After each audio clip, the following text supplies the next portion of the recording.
Offer করা হলো, তাকে 50 লাখ টাকা দেওয়া হবে, বিনিময়ে তার পায়ের এখান থেকে কেটে নেওয়া হবে। রাজি আছো কেউ? আরে কি বলো, এক পা দিয়ে তো আরেক পা দিয়ে আমরা হাঁটতে পারবো? রাজি নাই? 50 লাখ। আচ্ছা 1 কোটি। এক পা আরেক পা আছে না? কে ল্যাংড়া খোড়া মানুষের বাচ্চা কাচ্চা নাই? ওরা কি জীবন উপভোগ করে না? পরে আল্লাহ সবাইকে তৌফিক দিয়েছে, সবাই যার যার মতো করে জীবন উপভোগ করে, ঠিক না? 50 লাখ টাকার বিনিময়ে পা দিতে পারবা না? ওকে ঠিক আছে, একটা চোখ 10 লাখের বিনিময় দিবা না? তার মানে বুঝা গেল তোমার হিসেবে 10 লাখ টাকা দামের চোখ আছে দুইটা, তোমার কাছে কত হইলো? 20 লাখ। তোমার হিসেবে 50 লাখের পা আছে কয়টা? 1 কোটি। 1 কোটি।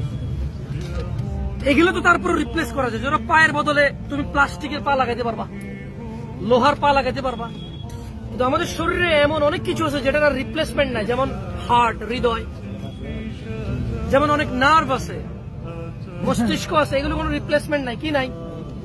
যেমন দেখো একটা লোক যদি কোমায় চলে যায়, বলাটা কোমায় চলে যায়, ওই যে প্যারালাইজড হয়ে যায়, ওর কিন্তু আর ঠিক হয় না, জানো? এমন না যে কোনো সুস্থ মানুষের বডির কোন একটা রগ, কোন একটা রক্ত, কোন একটা পার্টস নিয়ে এসে ট্রান্সফার করে দিল ঠিক হয়ে, এরকম তো হয় নাই। হয়েছে?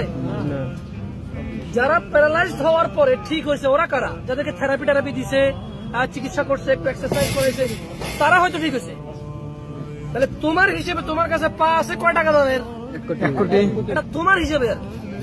ধরো না একজন আমেরিকার লোক, বিজনেসম্যান, যদি তাকে অফার করা হয় তার একটা পা নাই, আর যদি তাকে অফার করা হয় এক্স্যাক্টলি আল্লাহ যেরকম পা দিছে সেম পা এরকম করবো, একবারে ডান পা যেরকম ঠিক বাম পা এরকম হয়ে যাবে, তুমি কত টাকা দিতে রাজি আছো?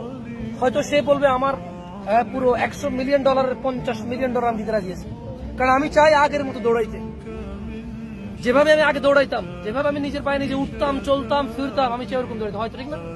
তোমার হিসেবে এটা 50 লাখ, তার কাছে এটা $50 মিলিয়ন পা, তার কাছে এটা কত মিলিয়ন পা? 50 মিলিয়ন।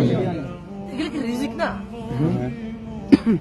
এই পৃথিবীতে সবচাইতে দুর্বল, সবচাইতে লো ক্যাটাগরির রিজিক হচ্ছে টাকা। পৃথিবীর সবচাইতে লো ক্যাটাগরির রিজিক কি? টাকা। বাট এটা নিয়ামত, এটা কি নিয়ামত? আলহামদুলিল্লাহ। কিন্তু সবচাইতে বড় রিস্ক হচ্ছে তাওহীদ। কি? আল্লাহর একত্ববাদিতা। কি? এটা হচ্ছে সবচেয়ে বড় রিজিক, কারণ এটা জান্নাতে ঢুকাবে। কোথায় ঢুকাবে?